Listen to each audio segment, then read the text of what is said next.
Amici bellini, e allora io mi vesto dorato perché l'occasione lo richiede, mi faccio aiutare dall'app OneFootball che vi invito a scaricare per controllare quello che è successo. Non mi devo più scrivere i nomi sui foglietti perché posso poi controllare tranquillamente e possiamo fare un'analisi di quello che è successo in questo Napoli-Genoa 6-0. Ora, al di là di alcune fasi che ho perso un pochino perché lo streaming era un po' a dov'à, alcuni mi capiranno con questo termine, altri no, non fa niente, era un po' a dove.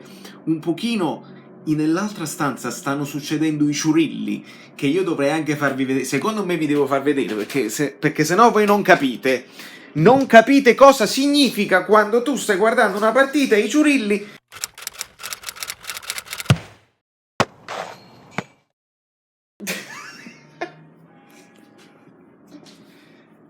Cioè, vi rendete conto?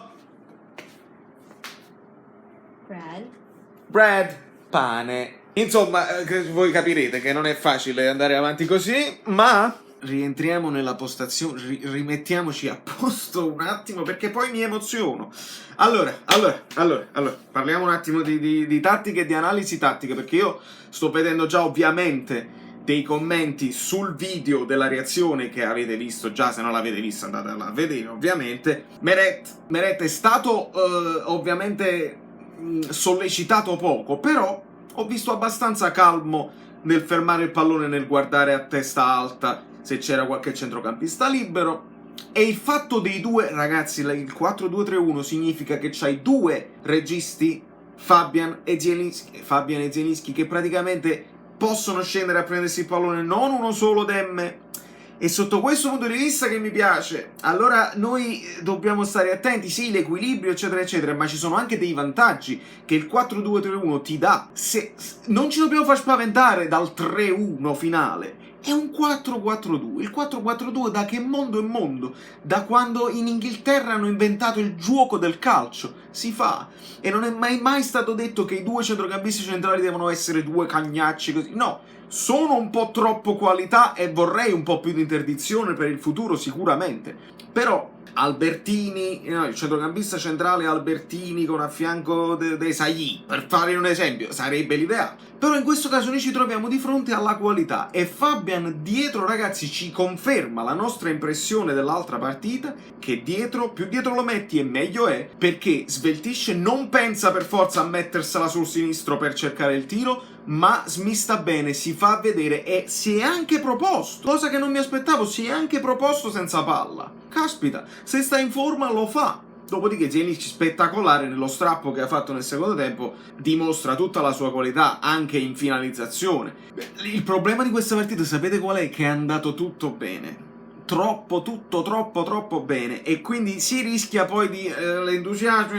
Io dovrei fare un pochino il pompiere e spegnere un pochino gli entusiasmi, però non ci riesco. Sono contento, cioè devo per forza essere contento. Di Lorenzo, bene, si è mangiato gol di testa, comunque bene. Manolas, dolenti note, si è fatto male, fatemi sapere voi nei commenti, perché io per fare i video non posso vedere ovviamente interviste a Gattuso, non posso vedere il post partita, quindi li vedo dopo, il giorno dopo, quindi voi mi fate sapere nei commenti prima ancora che mi rivedo tutti i video se Manolas si è fatto male. Comunque Maksimovic Koulibaly funziona alla meraviglia, quindi non c'è problema sotto questo punto di vista, sempre che resti Koulibaly, ma di mercato non parliamo più, parliamo invece di Yusai a sinistra. Non ho capito qual è il problema di Mario Rui, se lo sapete voi ditemelo, ma bene, ma ha giocato benissimo. Allora non voglio dire che stiamo a posto, ma addirittura abbiamo rivisto Ghoulam nel secondo tempo, quindi vuol dire che è abile e arruolabile, ma l'abbiamo visto, e qua mi raccomando ascoltatemi bene, non ascoltate nessun altro perché io me la sono studiata. Ghoulam è stato messo nel ruolo di Insigne. Quando è entrato Ghoulam si è ripassati al 4-2-3-1 e quindi Ghoulam era alla sinistra. Ovviamente in fase di non possesso 4-4-2 Ghoulam era una sorta di terzino avanzato o alla sinistra pura che sta là, può fare il cross e può difendere anche bene. Ok, bene, interessante, nuova, una cosa nuova che Gattuso non ci aveva mai parlato. potrebbe funzionare e potrebbe rimpinguare quel fatto dei centrocampisti che, sempre senza parlare di mercato, ce ne manca uno per averne 6, però se noi puntiamo sul 4-2-3-1 ne abbiamo uno in più, ma non è neanche un problema perché abbiamo visto che Elmas, se manca Insigne, è la prima scelta. Che bella la tattica, e che bello capirne e non essere sorpresi quando invece senti i telecronisti che dicono ma mette Politano, ha messo, come mai ha messo Elmas? Perché sei un cretino che non segue il Napoli, questo è, e invece vieni anche pagato perché le trasmissioni ti invitano pure a Napoli, è una roba che fatemi stare zitto. Quindi abbiamo visto che 2 centrali hanno funzionato, Zielinski anche in gol, una roba spettacolare. Mertens si diverte da morire in quella zona perché se ho letto un commento, io non me la prendo con i commenti singoli, però ho letto un commento che, 80 milioni spesi male, un giocatore che non esiste proprio, anche se gioca bene nel secondo tempo, è un commento da primo tempista, caro Andy, non va bene, aspetta la fine della partita e poi fai sempre il commento sulla partita, non sul giocatore in generale, perché già hai detto non segna da 3 partite, ma che stai dicendo? Non puoi fare così, prima di tutto una era un amichevole, e vabbè, ma poi Genoa l'ha sbloccata lui, è lui che crea il panico nella difesa avversaria e quindi i trequartisti possono approfittarne.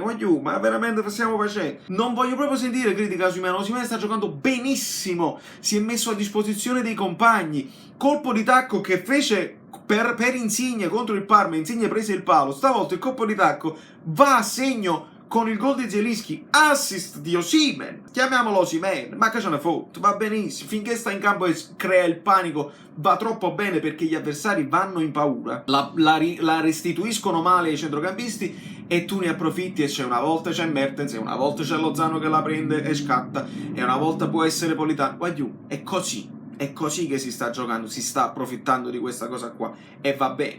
Poi cominceranno a imparare a conoscerlo, lo marcheranno meglio sicuramente, ma al momento Osimhen è immarcabile e me lo tengo così com'è. Lozano doppietta.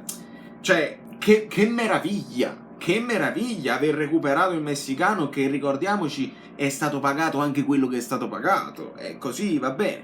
Le dolenti note è l'infortunio di Insigne che abbiamo detto negli altri video, uno dei pochi inamovibili che praticamente sai di poter contare su di lui. Sembra un infortunio grave, non lo so, mi direte voi nei commenti che l'entità dell'infortunio muscolare, se fa il paio con quello di Manolas è roba abbastanza grave, però c'è da dire che siamo abbastanza coperti con l'utilizzo di Elmas, si può utilizzare Zielinski lì e metti uno tra Dem e Lobotka più dietro, puoi utilizzare Younes, puoi utilizzare Lozano là e Politano a destra, insomma, le soluzioni per fortuna ci sono, però è grave, nel senso che speriamo non sia una cosa lunga, perché su Insigne noi ci puntavamo e l'equilibrio che ti dà, anche quello fa in modo tale che il 4-4-2 funzioni, perché comunque Insigne, come si è infortunato, perché stava facendo la diagonale per aiutare il terzino, in quel caso Yusai. Insomma, è una brutta gatta da pelare e speriamo non doverla pagare caro, perché se paghi caro, però per ora non diciamo niente perché meglio non tirarci poi i piedi da soli, anche magari è poca roba e recupera bene. Da New York Valerio Fiuto è tutto, ce lo teniamo ma breve il secondo video, perché questa è la parte 2, voi avete visto la parte 1, insomma voi amici bellini meritate anche 2 video al giorno, quando lo posso fare si fa, e con tutto il piacere del mondo 2 video al giorno, i numeri non li guardo più nemmeno, voi mi gratificate anche nel tempo, io di solito raggiungiamo prima 1000 visite a quell'altro video, poi facciamo altrimenti disperdi i like, ne parlavamo con altri amici, non mi interessa proprio più, voi ve li vedete con calma e poi va bene, poi non si pensa ai numeri, si pensa alla qualità, e ci sarà una sorpresa in questa settimana che ci prepariamo a Juventus-Napoli, ci sarà una sorpresa molto molto pesante, poi vedrete, iscrivetevi al canale là sopra perché perché poi vi faccio i regali, si chiama giveaway, sentite un cretino? Amici bellini, vi siete iscritti al canale? Lasciate il like, se non vi siete iscritti al canale siete completamente pazzi, e se arriviamo a 5.000 iscritti io poi vi faccio un regalo, estrazione a sorte, si chiama giveaway, da Brooklyn, Valerio Solido, no, Saverio Solido, non mi ricordo, non mi ricordo.